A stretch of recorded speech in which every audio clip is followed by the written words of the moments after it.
Welcome back sa ating YouTube. Papakita natin yung sinasabi kong dual horn. Pwede siyang stock, pwede siyang loud horn. So ito yung ginawa kong switch. Ayan, toggle switch. Ayan, 3-way yan. Pag binaba mo, horn natin. Lakas. Pag tinaas mo,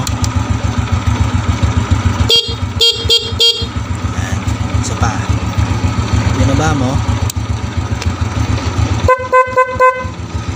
mas mo, stop. Diba?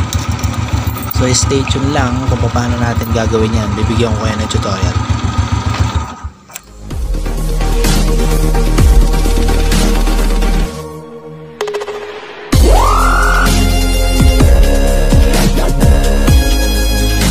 So, ito na yung gagawin nating diagram dun sa dual horn natin with loud horn and stock horn.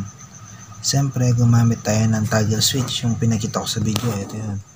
Sensya na sa drawing medyo hindi ako magaling mag-drawing Ngayon, ito, pag nilagay mo doon, ito yung aandar. Pag sinwitch mo doon, ito yung aandar. So, ganito dapat yung bilhin yung toggle switch. Kung meron siyang 3 pins, ganyan. Meron siyang para dun sa main. So, i-start na natin, Siyempre, ito yung relay. Ito yung stock horn switch. At ito yung battery. So, start natin sa 87. Siyempre, yung 87, dun siya sa main. Ayan. Sa load or sa switch. Ayan. Diba? Para bang kupit Ayan, 87 dun sa main nung toggle switch. Sa main. Next. Itong isang side nung toggle switch pupunta dun sa trigger nung stock. So, dito. Ito siya. Ganyan. Ayan. Nakita mo ba? Ayan. Oops. Ayun.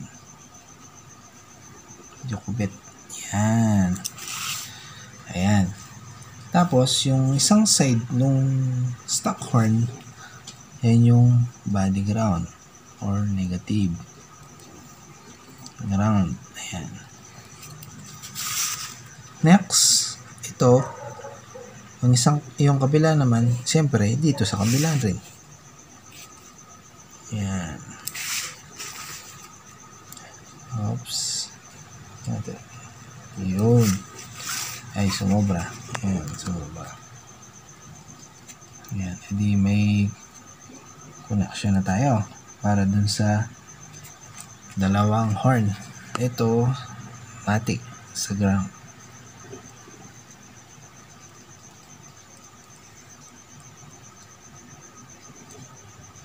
Yan.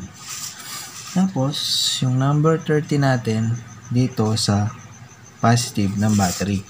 Pagapang kayo ng mahabang wire papunta dun sa 30. Siyempre, maglagay tayo ng fuse for safety. Yan, fuse. Ayan. Diba? Yan. Ngayon, yung 86 tsaka 85 para dito sa dalawang wire na to. Okay lang kahit magkabaliktad dyan. Yan, okay lang kahit magkabaliktad dyan. Yung 85, lagay mo doon, pwede. Yung 85, lagay mo doon, pwede. Basta yung dalawang number na to, or dalawang side ng relay, may ilagay dito sa stock wire nung stock horn. Okay? Stock horn switch. Okay, lagay natin. So, paano ba to? Ayan, dito na lang.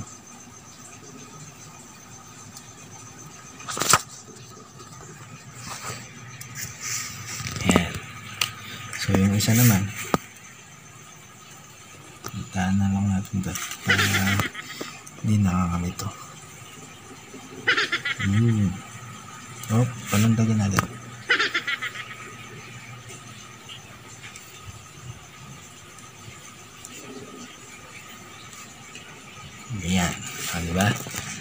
So yan, ganyan yung wiring diagram nung sample natin kanina. So sana naintindihan nyo.